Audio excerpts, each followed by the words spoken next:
if there's one theme about this, is the importance of luck in business. It's very easy to retrospectively explain why you were successful, but in truth, most great successful businesses probably involve quite a big element of luck.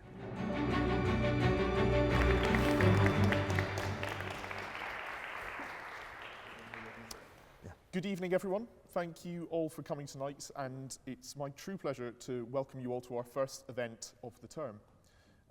We are delighted to be hosting Mr. Nick Jenkins tonight, most famously the founder of Moonpig, and at one point an investor of Dragon's Den. Since founding Moonpig, Mr. Jenkins has become one of the most successful and respected British entrepreneurs, and he is now a highly successful angel investor, philanthropist, and is involved in supporting a number of charities that do some amazing work. Please welcome Mr. Nick Jenkins.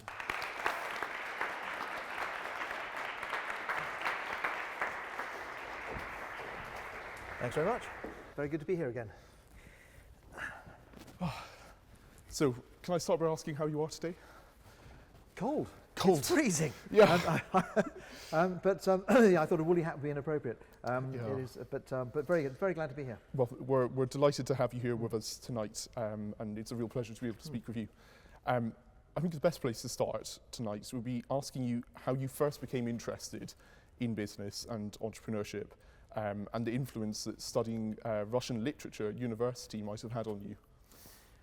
At university, I had a small business making dress shirts for university balls, and I had this idea of taking old dress shirts and screen printing characters like Dennis the Menace, Tintin, and Lenin on the back of these shirts, so that at the end of the ball, when you take your jacket off, you've got this huge, great big sort of, big screen printed kind of fun design.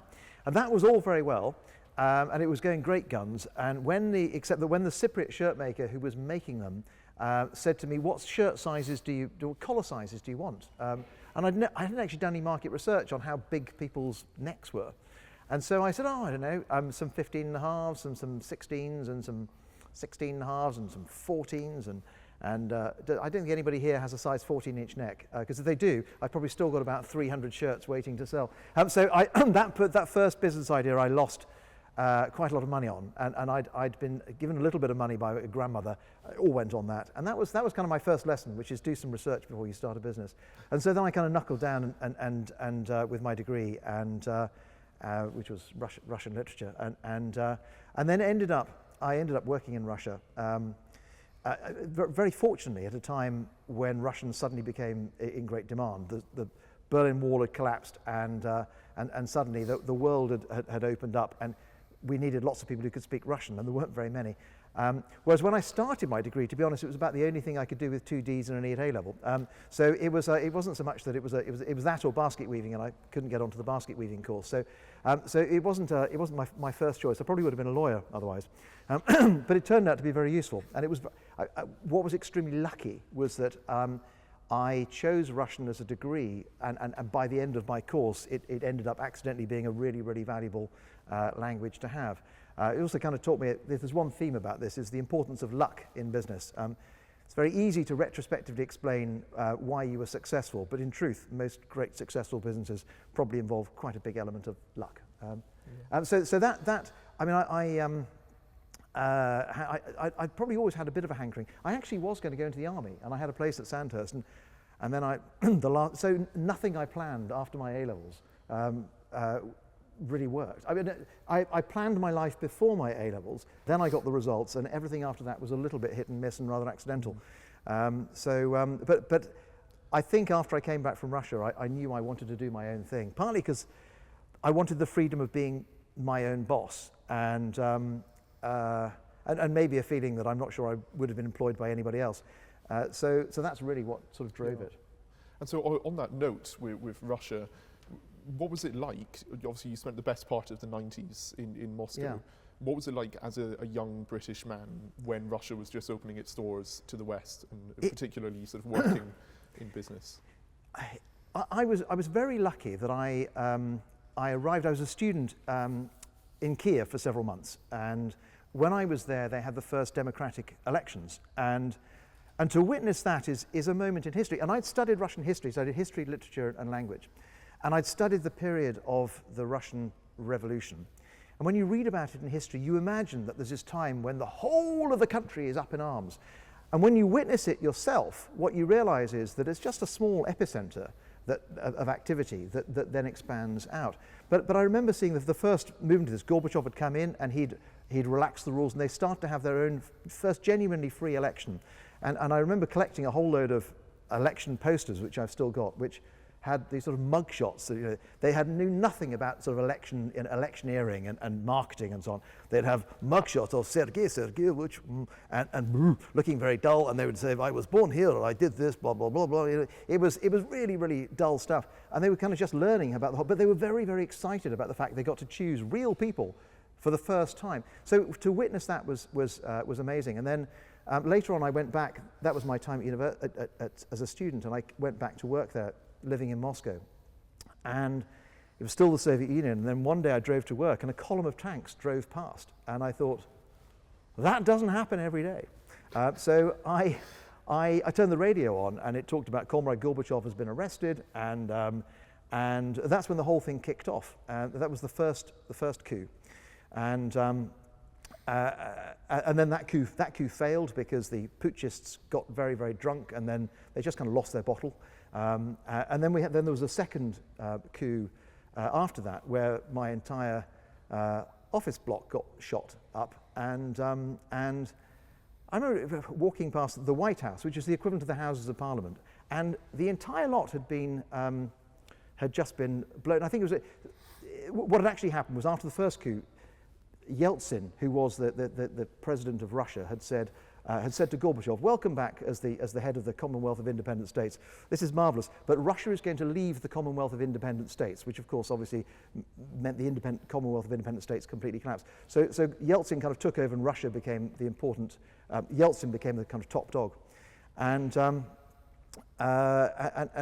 was when the second coup happened, there was a rebellion within the parliament, and they just basically blew it up with about 200 parliamentarians in it. That was the equivalent of blowing up the Houses of Commons with about 200 MPs in it. And then afterwards, they just kind of tied it all up, painted it all over, and let's just forget that happened.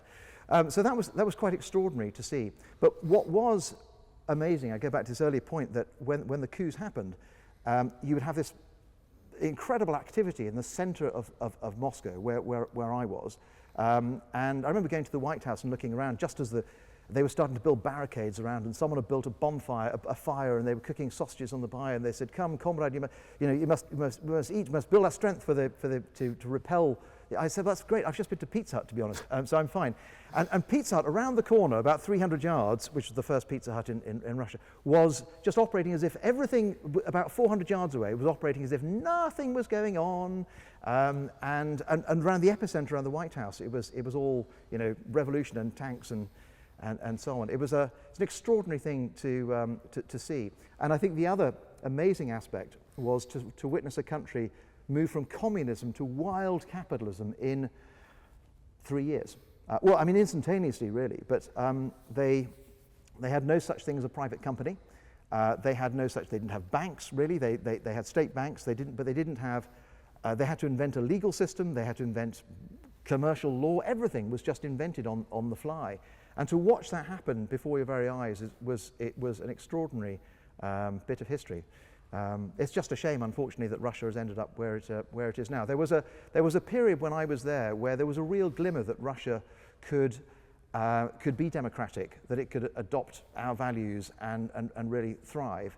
And ultimately, I think corruption just got the better of everybody, and very sad to see it go that way. Mm. Yeah, and so after returning from Russia to the UK, you spent some time studying again for an MBA, and then Moonpig was founded sort of fairly shortly after. Did you have any sort of other prior business attempts before Moonpig, or did you sort of in effect hit the jackpot with the first No, I had 5. So okay. I came back from Russia. I'd done 8 years in Russia, and I think I kind of done my time. There was a moment when it was a great time to be an English Russian speaker in Russia, and then there was a point where there was a lot of very, very smart, well-educated young Russians who just are always going to knock the socks off you once they'd caught up. And so it was time to come back to England, and that's in the fact that someone put a death threat on my door as well. That helped. I can take a hint. So I came back and I had to work out what to do next. And I did apply for a job, actually. I applied for a job with a venture capital firm and I didn't get it. That was the only job I've ever applied for. And I thought, oh, I'm obviously not destined for the job market. So I thought I better come up with a business idea. And I went off and did an MBA at Cranfield University while I was thinking of cunning plans. And I came up with about 5 cunning plans.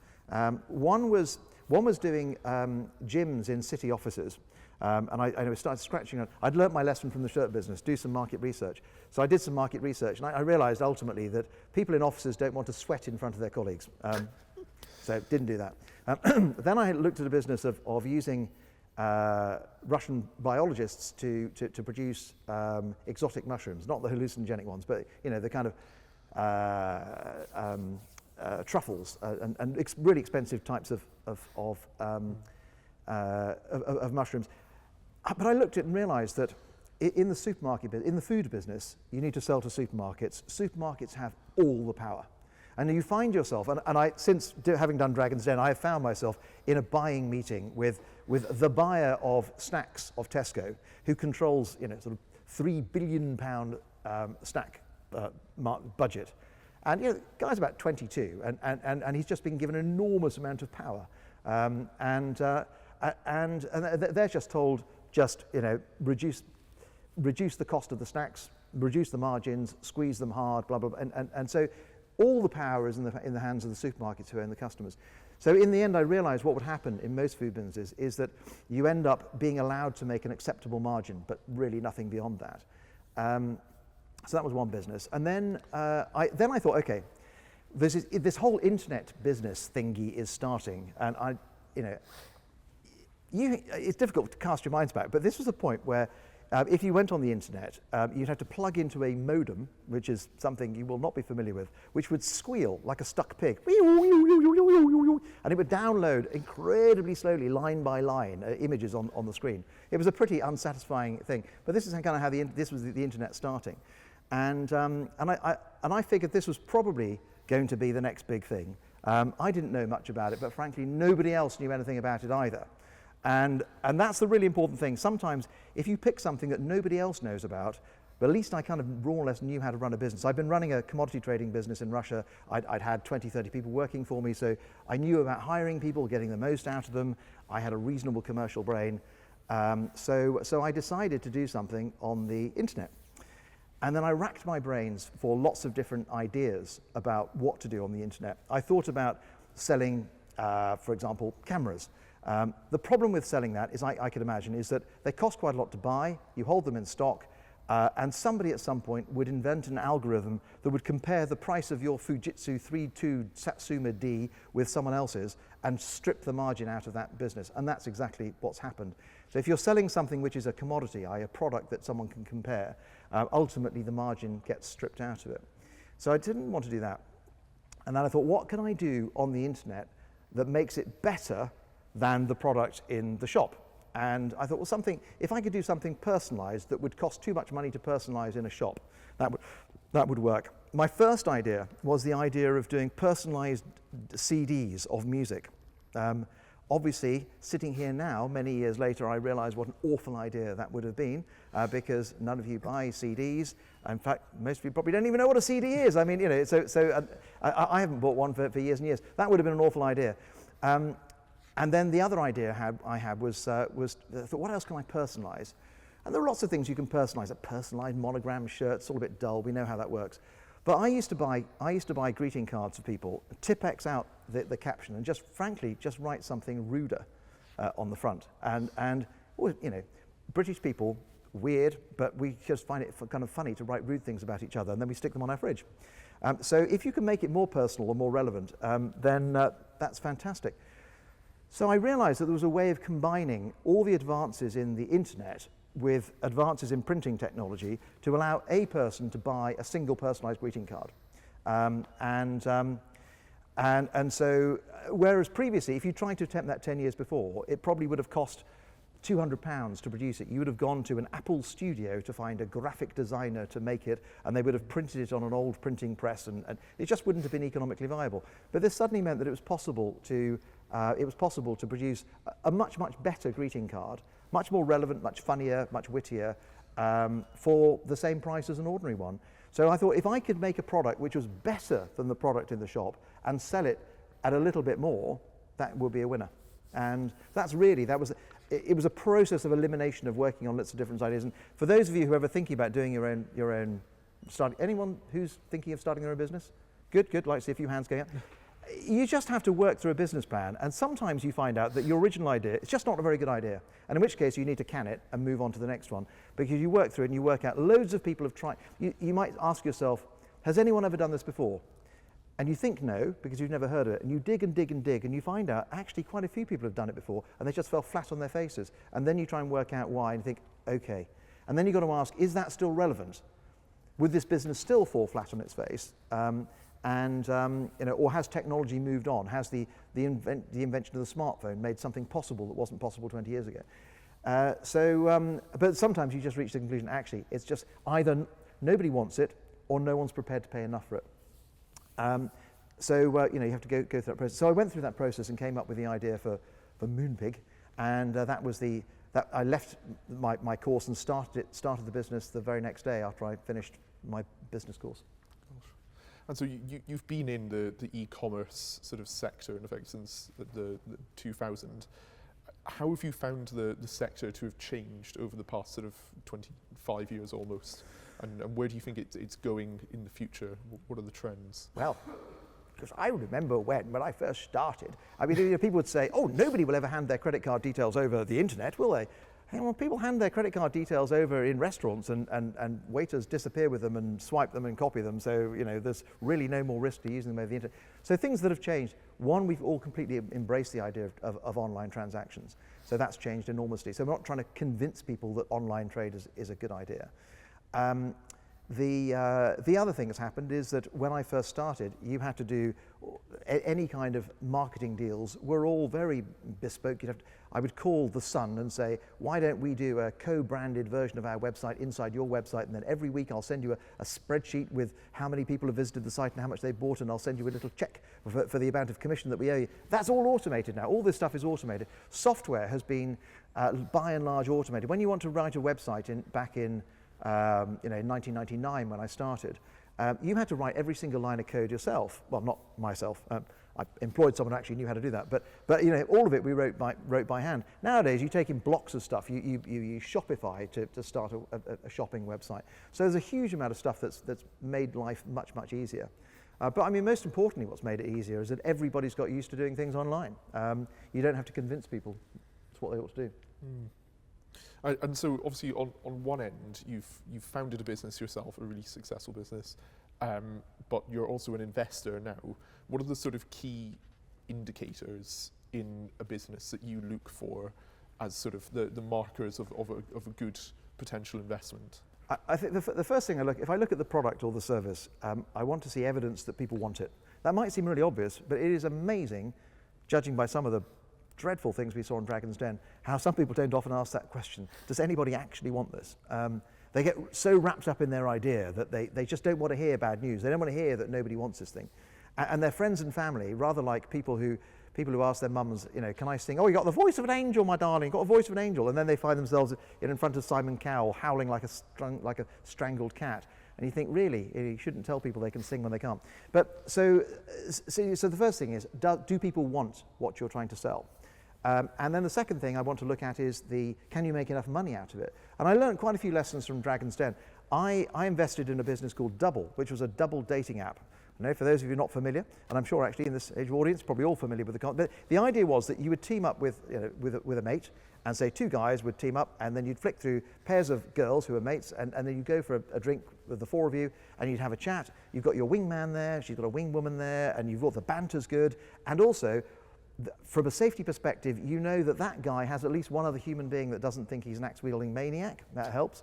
Either that or you've got two axe-wielding maniacs, but that's just unfortunate.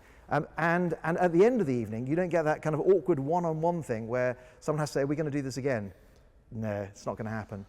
Or let's not order a main course. That kind of awkward thing that happens. Not that unfortunately, passed me by. But what we found is we had loads of communities of people who found it quite a safe way of dating. They were using the website, and It was a freemium website, so they would start off using it for free, and we charged extra for the extra services. We had a community in New York of 30,000 people using the website to set up dates. We'd never been to New York, we never promoted it in New York, it was all entirely viral. The problem was they weren't paying for it, and they weren't prepared to pay the premium. So they loved it, so it satisfied the first criteria. Do people want this service? Yes, they absolutely want the service. Are they prepared to pay for it? No. Well, if they're not prepared to pay for it, you can't make any money out of it, and that really, we had a choice of either we threw a lot more money into it to try to get it big enough, or let it fail. So the first criteria is, do people want it? Second criteria is, are people prepared to pay for it? And can you make a decent profit out of it? The third thing is it a big enough opportunity? And the fourth, but the most important thing that I always look at when I'm investing is, this is a great idea, can potentially make money, it's a big enough opportunity, but is this the team that's going to make it happen?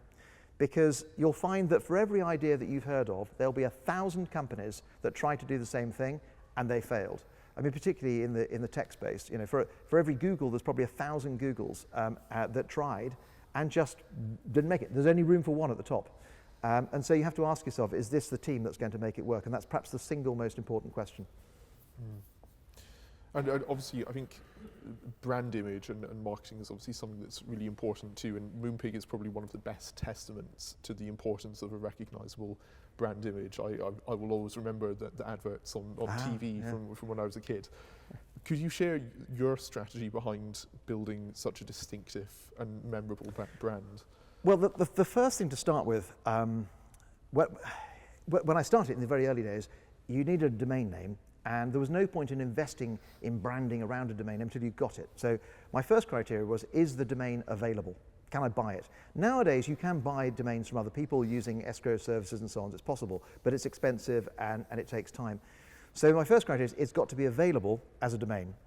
That really limited it, because I think one of the big mistakes of the internet era was the fact that domains were so cheap that you'd have teenage Canadians buying up 1 million domain names in the hope they're going to sell them all for $1 million later on. And the reality is 99% of good names never saw the light of day, and they never got used.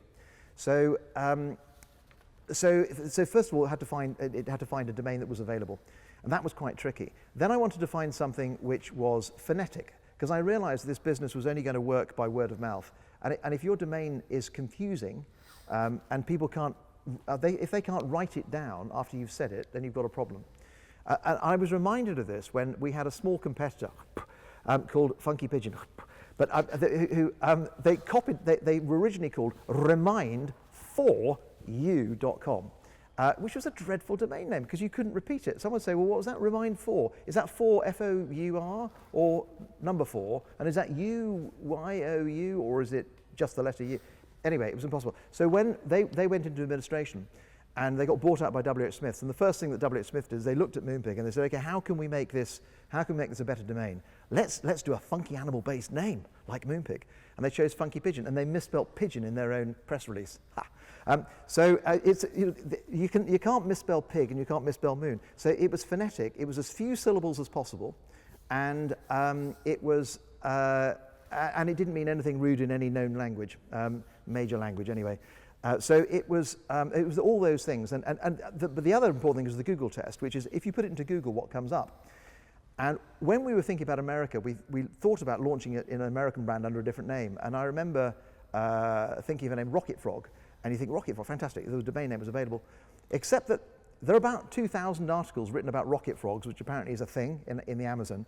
And you would never have got anywhere near our website through all these biological articles about rocket frogs.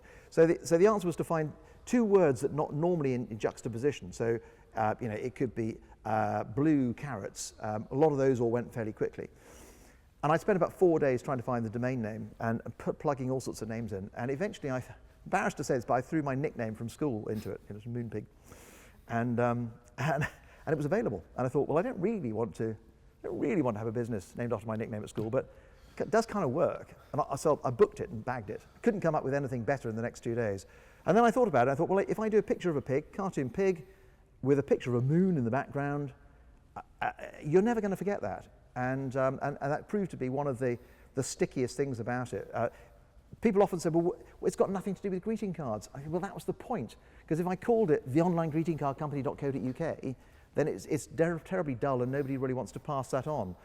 So that was really the rationale behind the name, and it was, there was a bit of thought that went into it, but it paid off very well, and people still spell Moonpig correctly.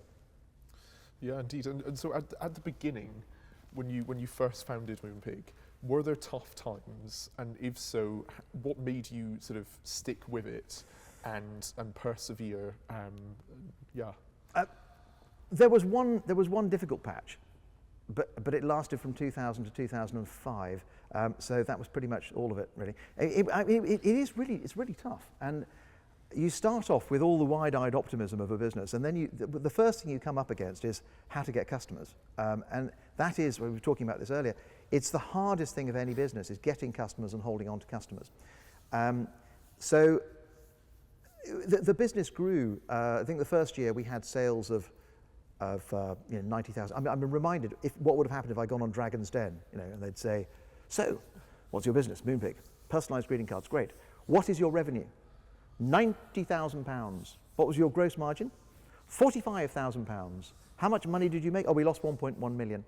And how much do you value the business at? £5 million. I mean, I don't think I would have done well, not with Peter anyway.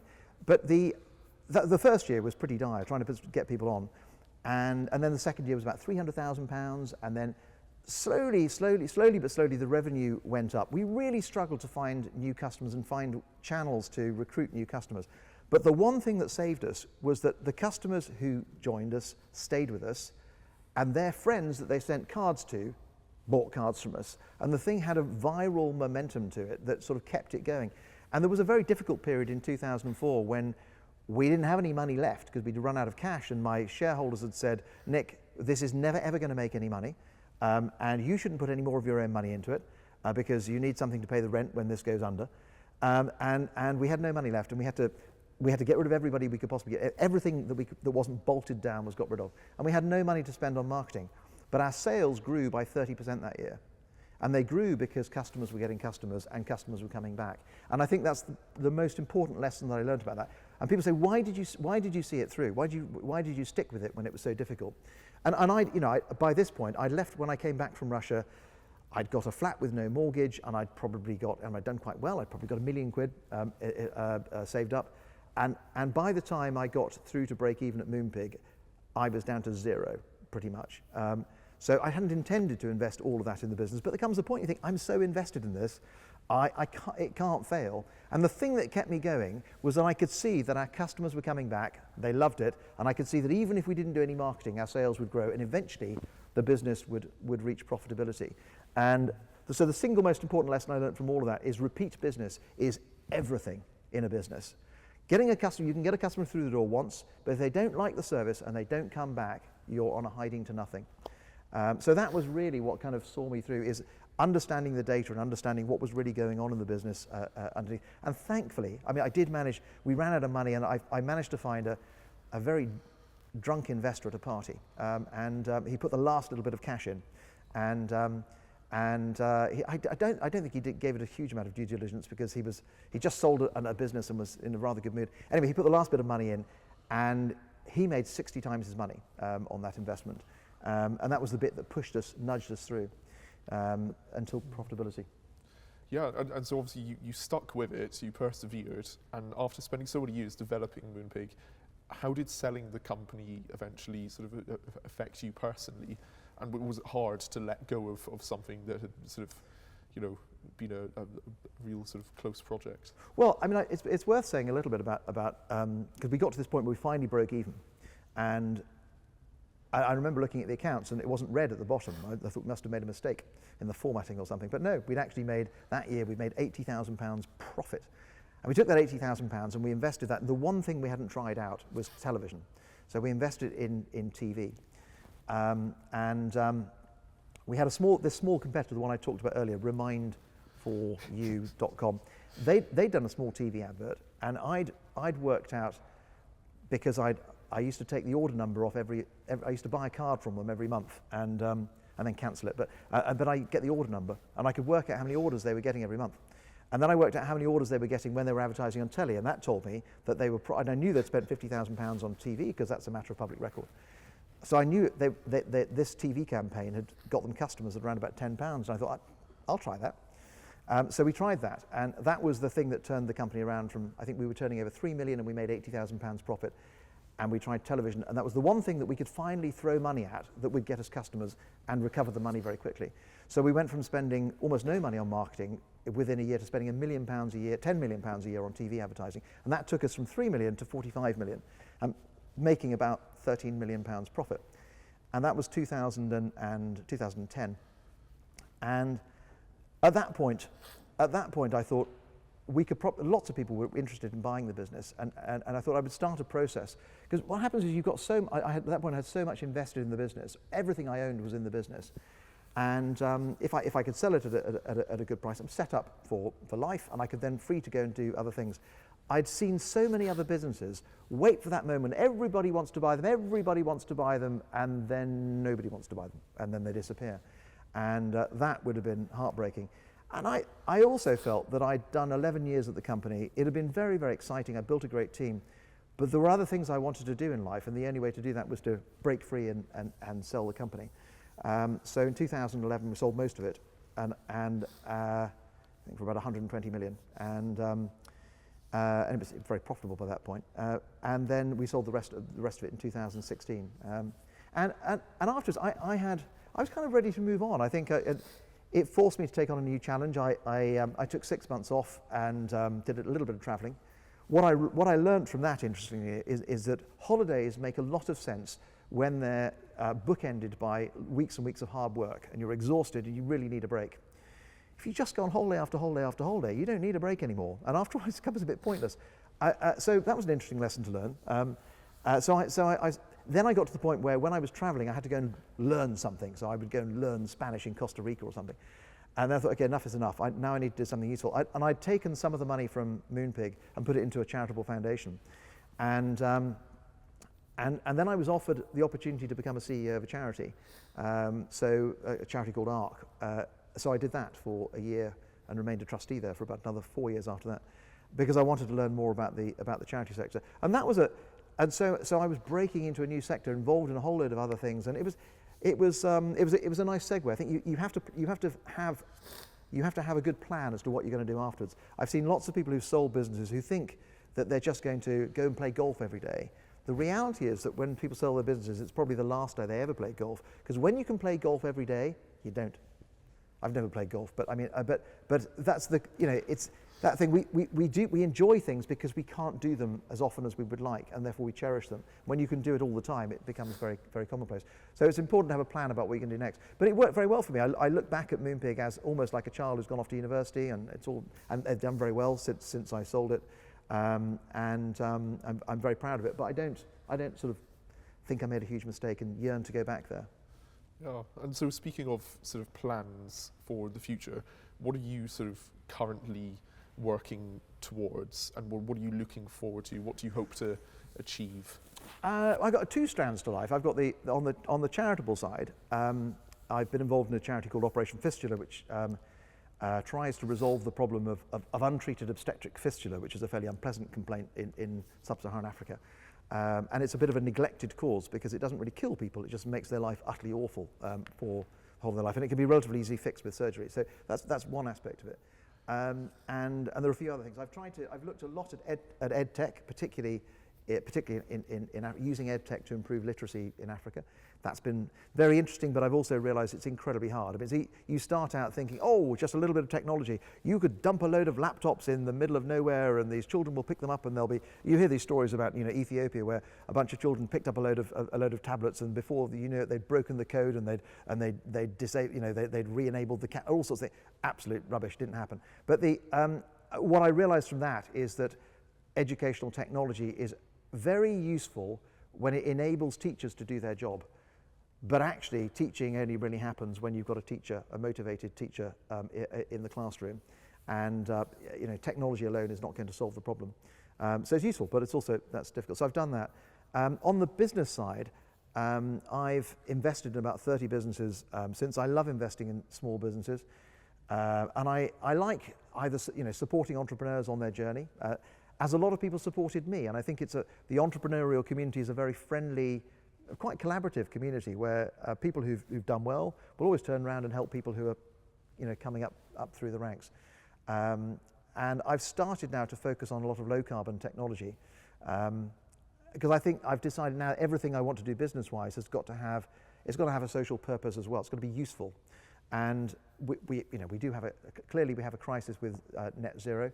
We have a real problem with electrification and how we're going to manage the grid. And so those are the problems that I look at now. What I've realized is it's great fun investing in all sorts of lots of different things, but you have to pick something, learn about it, be good at it, and then that's the only sensible way to progress. And so I have a couple sort of final questions for you. You've obviously experienced these challenges with EdTech and with some of the new sort of sectors that you've been investing in. What do you think are the biggest challenges currently facing the e-commerce sector that you originally started in? And yeah. Well, one of the problems that we faced, and I faced that with a number of businesses I was involved in, was that when I first started, there weren't very many e-commerce companies we were starting at, and so getting customers was very difficult, and then it became easy for a bit. And thankfully, Moonpig was right in the point where advertising on telly would just, you'd spend a bit of money, you'd get some customers, brilliant, and repeat that again and again and again. What happened after the pandemic was that a whole lot of people thought, right, the online is the way that everything's going. A vast amount of money flowed into investing in e-commerce businesses, who then spent that money on marketing, but the number of eyeballs in the room is still the same number of eyeballs. So you've got much more money chasing the same number of eyeballs. And when that happens, the cost of customer acquisition rises, and suddenly a lot of businesses which were profitable before just became unprofitable. And then what happens is you have to wait for all that money to flush through the system, and for all the companies that are going to fail, before eventually it reaches equilibrium. And what happens is that advertising should always end up being priced at the level that makes sense for both parties, because otherwise it just doesn't work. But the problem is you can get these, it ebbs and flows. And if you start a business in a point when it's very, very expensive to recruit customers, like in 2021, it's really, really hard. So I'm quite glad I'm not in the e-commerce B2B, B2C business anymore. I don't have any going at the moment, because it's much harder work than it was when I was doing it. And so lastly, the past decade has been a particularly turbulent time in British politics. What impact, if any, do you think Brexit has had on businesses and entrepreneurs in the country? And do you have hope for the future? I think we will eventually resolve a lot of the issues, but it has gummed up a lot of stuff. I was never a big fan of a greater Europe in the sense of a federal Europe where we all had to have a one-size-fits-all legal system. I didn't want to go any further than we were, but the things that really worked were freedom of movement of labour and freedom of movement of goods and the customs union. Those things worked incredibly well, and so we have introduced a lot of stickiness and bureaucracy in the system, which will need to be worked out. I wouldn't be at all surprised if we return to some form of customs union agreement with the European Union, because it makes sense for all parties. But I was a bit disappointed when that happened. Yeah, I think quite a few people were. I think we'll open it up to the floor now.